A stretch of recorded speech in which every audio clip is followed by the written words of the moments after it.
Алкохолизирани членови и функционери на ВМРО ДПМН открива Паланка во 3 часот по полноќ поставуваат мисија да го тргнат плакатот од кандидатот на СДСМ закачен меѓу две бандери.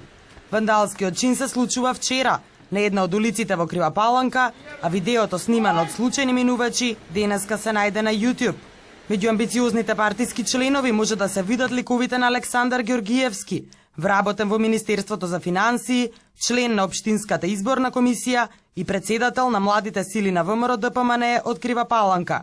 На снимката се гледа и Далибор Најденов, вработен во Општината, и Методија Станковски, член на управниот одбор на Здравствениот дом во Крива Паланка.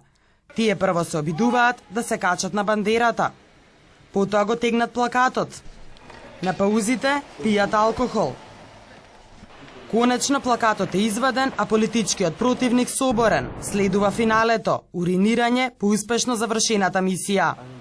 Ѓоргиевски денеска не одговараше на нашите повици, да образложи дали на еден функционер му доликува на овој начин да се бори за изборна победа.